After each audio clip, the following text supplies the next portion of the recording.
میں سب کو منا لوں گی اور میری محبت کوئی گھاٹے کا سودا نہیں ہوگی. اتنی محبت کوئی عورت نہیں دے سکتی تمہیں, اور میرے ساتھ وہ سب بھی تمہارا ہوگا جو میرا ہے. میں نے اپنا سر پکڑ لیا. شاہینہ, سب جانتے ہیں کہ میں نورین کو کتنا چاہتا ہوں. کسی اور کے بارے میں سوچنا بھی گناہ ہے میرے لیے. نورین کہاں ہے؟ نورین صرف تمہارے دماغ میں ہے, اور وہ ہوتی کوئی زندہ عورت تب بھی میں اسے تمہارے ساتھ قبول کرتی, جیسے روزینہ کے ساتھ ریشم کو قبول کر رہا تھا انور.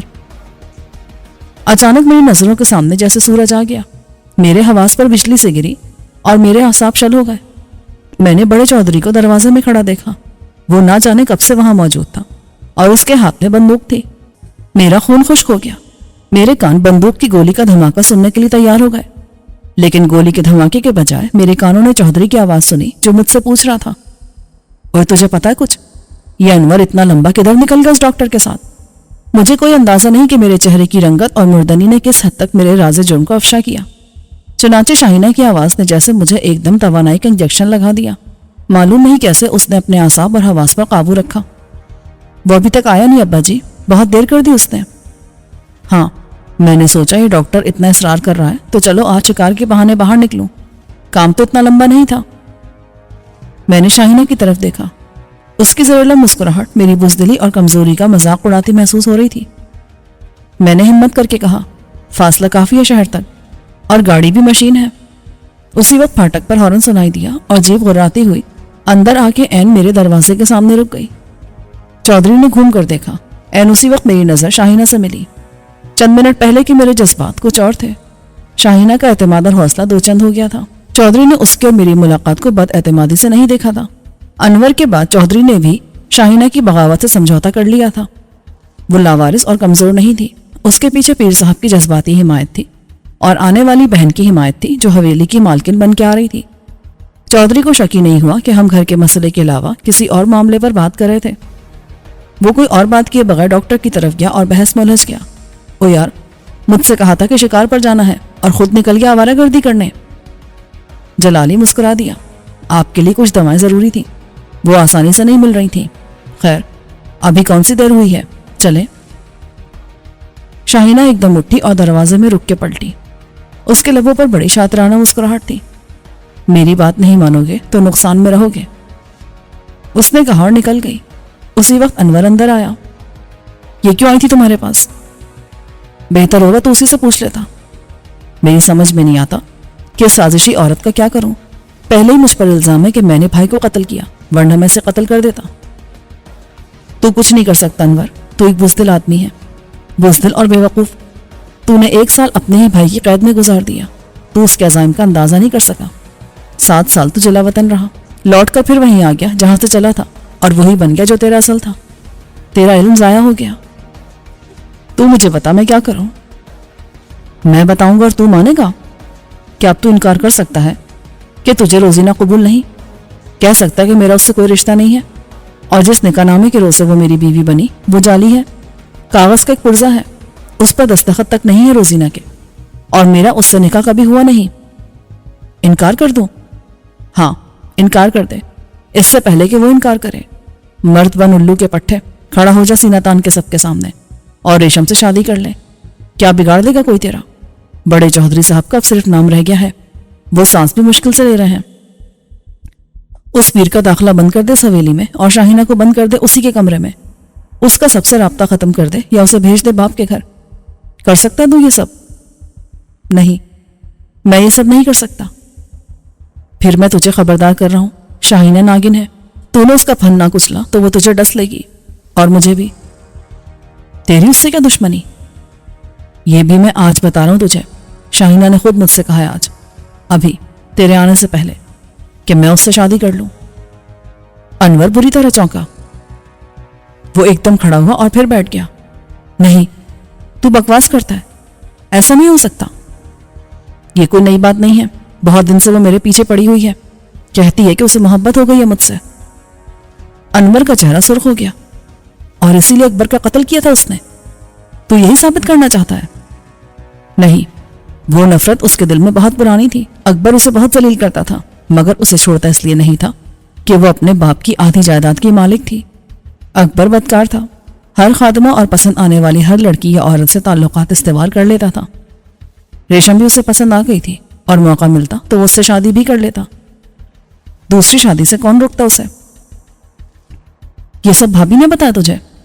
ہاں، اس نے اعتراف کیا میرے سامنے کہ اکبر آزاد ہو جاتا تو اس کی آزادی ختم ہو جاتی، اس کے ساتھ پھر وہی دن رات کی ذلت کا سلوک ہوتا۔ وہ بے بسی سے اکبر کو دوسری عورتوں کے ساتھ راتیں گزارتے دیکھتی اور کچھ نہ کر پاتی۔ شراب کے نشے میں دھت ہو کے وہ اچھے برے کی تمیز کھو بیٹھتا تھا۔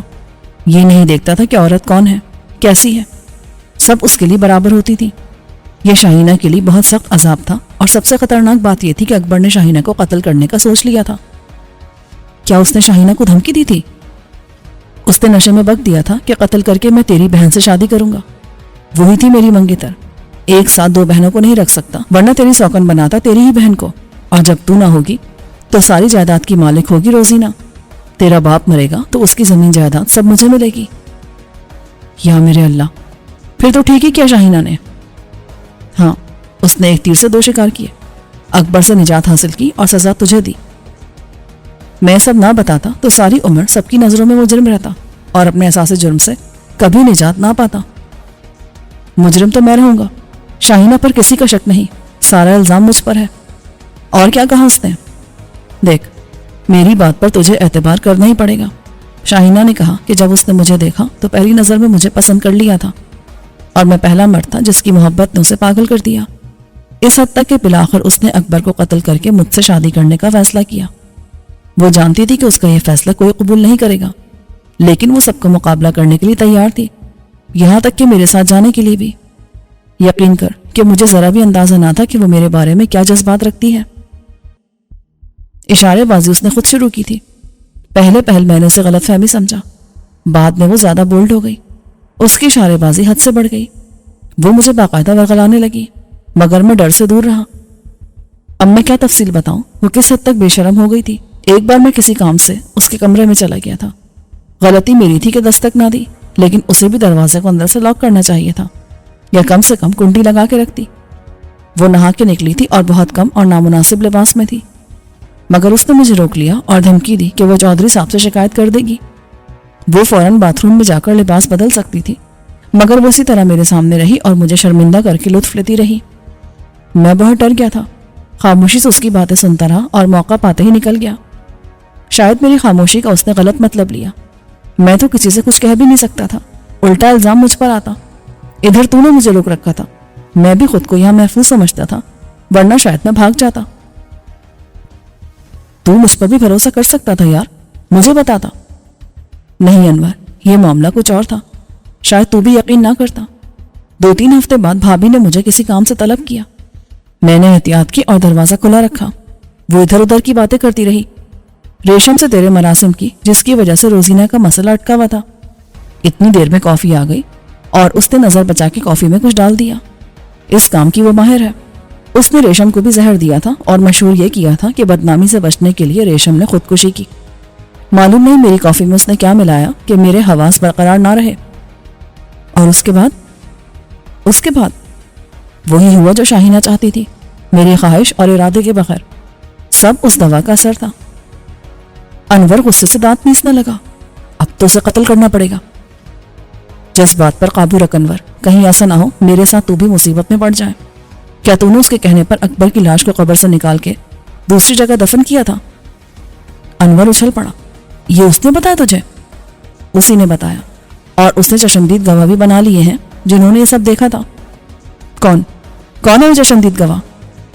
میں نے سلونی یا ریشم کا نام لینے سے گریز کیا۔ ایک تو میں خود ہوں، مجھے بھابھی نے یہ ہولناک کارروائی دکھائی تھی۔ کیوں کیا تو نے ایسا؟ مجھے خود بھابھی نے کہا تھا، دھمکی دی تھی کہ میں نے اس کی بہن سے شادی نہ کی تو وہ اپنے باپ کو بتا دے گی اور مجھ پر کیس ہو جائے گا۔ میں بھی ڈر گیا تھا۔ روزینہ سے شادی کی ایک وجہ یہ بھی تھی، اسے شادی مت کہہ، ابھی شادی ہوئی کہاں ہے، صرف ایک کاغذ پر اس کا اور تیرا نام لکھا گیا ہے۔ یہ کام اپنی مرضی سے کیا تھا تو نے؟ کون سا کام؟ اکبر کی لاش کو غائب کرنے کا۔ اس نے اقرار میں سر ہلایا۔ میں کیا کرتا، مجبوری تھی، میری بھی مجبوری تھی۔ اس رات میں بھی بھابھی کے کمرے میں اپنی مرضی سے نہیں رہا تھا، اور صبح ہونے سے پہلے اس نے مجھے واپس اپنے کمرے میں پہنچا دیا تھا۔ آج تیرے آنے سے پہلے اس نے صاف کہا کہ وہ مجھ سے شادی کرنا چاہتی ہے اور میں انکار نہیں کر سکتا۔ پھر جو اس کا ہے سب میرا ہو جائے گا۔ وہ دھمکی اور لالچ کے حربے آزما رہی ہے۔ یار کوئی زبردستی نہیں کر سکتا تیرے ساتھ۔ لیکن انور، اس نے کہا ہے کہ اس کے پاس ثبوت ہے، اس رات جب میں اس کے ساتھ تھا۔ خدا معلوم یہ جھوٹ ہے یا سچ، کیا پتا اس نے تصویریں بنا لی ہوں، کوئی فلم ہو۔ وہ خود تو مظلوم بن جائے گی کہ شوہر کے ڈر سے نہیں بولی، میں نے زبردستی کی، شوہر اسے قتل کر دیتا۔ شاہینہ کی دھمکی کو نظر انداز بھی نہیں کیا جا سکتا، مگر میں تجھے سب بتا رہا ہوں اسی لیے کہ تو ہی مجھے بچا سکتا ہے، اور تجھے کچھ بھی نہیں کرنا ہے، تو بس مجھے جانے دے۔ چودھری صاحب نے قسم دے کر مجھے روک رکھا ہے، ورنہ میں بھاگ جاتا۔ دیکھ ملک، بھاگنا اس مسئلے کا حل نہیں ہے، اب ہم مل کے کچھ کریں گے۔ کیا کریں گے؟ شاہینہ کا قتل، اور کیا، یہ ضروری ہے۔ نہیں نہیں، میں یہ نہیں کر سکتا۔ اچھا مت کر، لیکن اس وجہ سے مجھے چھوڑ کے مت جا۔ شاہینہ کا بندوبست میں اکیلا ہی کر لوں گا، اب مجھے سب بتا دیا ہے تو نے، تو یہ ضروری ہو گیا ہے، تو پریشان مت ہو۔ یہ کہہ کر انور باہر نکل گیا۔ میں بہت دیر تک سوچتا رہا، کیا یہ سب انور کو بتا کے میں نے اپنی مشکل آسان کی ہے یا معاملے کو مزید الجھا دیا ہے؟ کیا انور واقعی اتنی ہمت رکھتا ہے کہ شاہینہ کو ٹھکانے لگا سکے؟ اس طرح کے کسی پر شک نہ جائے، نہ اس پر نہ مجھ پر۔ شاہینہ کے پیچھے اس کے باپ کی قوت بھی ہے، وہ صرف پیری نہیں، مریدوں کی ایک مافیا کا سربراہ بھی ہے۔ اس رات میں دروازے کو اندر سے لاک کر کے سویا۔ مجھے یاد تھا کہ کسی بہانے شاہینہ اندر نہ آ جائے یا مجھے کسی سے اٹھوا نہ لے۔ یقیناً اس حویلی کے اندر بھی اس کے اشارے پر چلنے والے جانثار تھے۔ وہ حویلی کی بڑی بہو تھی اور پیر صاحب کی بڑی بیٹی۔ اس کے پاس دولت کی طاقت بھی تھی اور اختیار بھی۔ یہ ہو سکتا تھا کہ حویلی کے درجنوں ملازموں میں سے کچھ اس کے باپ کے مرید ہوں، جو اس کے اشارے پر جان بھی دے سکتے ہوں اور لے بھی سکتے ہوں۔ صبح میں نے شاہینہ کو ہر روز سے زیادہ مستعد اور خوش دیکھا۔ اب وہ بلا جھجک رنگین لباس پہن رہی تھی اور میک اپ بھی کر رہی تھی۔ میری شامت اعمال نے شاہینہ کو ایک اور موقع فراہم کر دیا۔ اس رات کھانے کی میز پر انور کچھ اپسٹ تھا۔ کھانے کے بعد وہ میرے کمرے میں آ گیا تو میں نے پوچھا، کوئی نئی بات ہوئی ہے؟ ہاں، وہ جو نکاح نامہ بنا تھا وہ میں نے بڑی احتیاط سے اپنی الماری میں رکھا تھا، اب وہ نہیں مل رہا۔ کہاں چلا گیا؟ تجھے کیا شک ہے؟ نکاح نامہ غائب کیا گیا ہے، اور شک ہے مجھے سلونی پر بھی اور ریشم پر بھی۔ ریشم کو الزام دیا جا سکتا ہے، حالانکہ اس کاغذ کے پرزے کی کوئی حیثیت نہیں، اہمیت ہوگی نکاح نامے کی، لیکن سلونی پر شک کی وجہ نہیں بنتی۔ جس طرح وہ گئی ہے اسے میں فرار سمجھتا ہوں۔ اس نے مجھے بائی پاس کر کے ان سب سے اجازت لے لی جو اس کا وجود حویلی میں محض برداشت کر رہے تھے۔ اسے لانے والا تو میں تھا، مجھے پتہ نہ چلا۔ یہ بے وقوفی تھی اس کی اگر وہ نکاح نامہ لے گئی۔ نہیں یار، مجھے تیرا شک بے سبب لگتا ہے۔ تو ناراض نہ ہو تو میں ایک بات کہوں؟ بول۔ غصہ آئے گا تجھے۔ میرا خیال ہے کہ سلونی نے یہ کام کیا ہے تو کسی اور کے کہنے پر۔ کس کے کہنے پر؟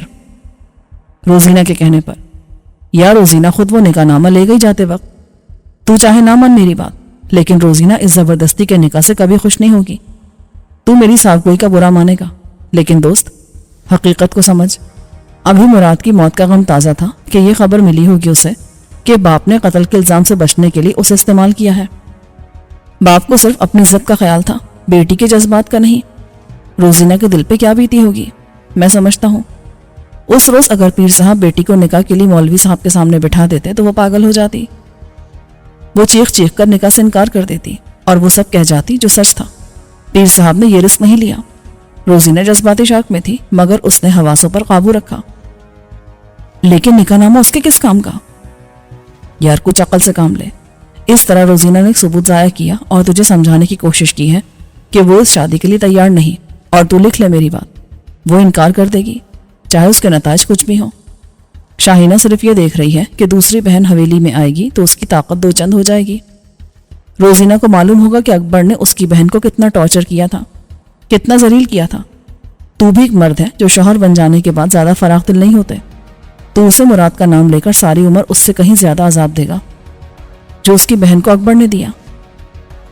غصے، بے بسی اور احساس شرمندگی سے انور کا چہرہ بگڑ گیا۔ ایسا کیوں کرے گی وہ؟ میں اکبر نہیں ہوں، شوہر ہوں اس کا۔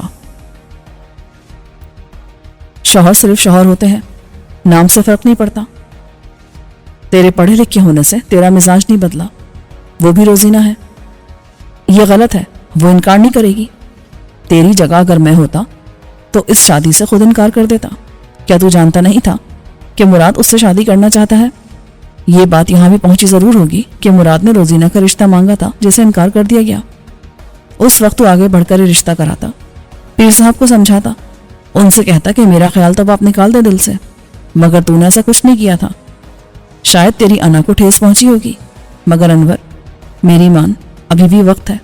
خاندان کی عزت کو بہانہ مت بنا، انکار کر دے اس شادی سے، ابھی کچھ نہیں بگڑا۔ تیرے مستقبل کی خوشی اور زندگی کا سکون ریشم کے ساتھ شادی کرنے میں ہے، ہمت سے کام لے۔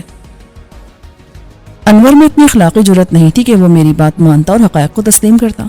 اس کی مردان کے غرور کا طلسم ٹوٹ رہا تھا۔ وہ ذہنی اذیت میں اپنے ہونٹ کاٹتا رہا اور مجھ سے نظر چراتا رہا، پھر ایک دم اٹھا اور زخم خوردہ جانور کی طرح کمرے سے نکل گیا۔ مجھے اپنی کہے پر نہ افسوس تھا نہ ندامت تھی۔ انور کے دوست کی حیثیت سے مجھ پر لازم تھا کہ اسے صحیح مشورہ دوں اور وہ بات سمجھاؤں جو اس کی عقل سمجھنے سے قاصر تھی۔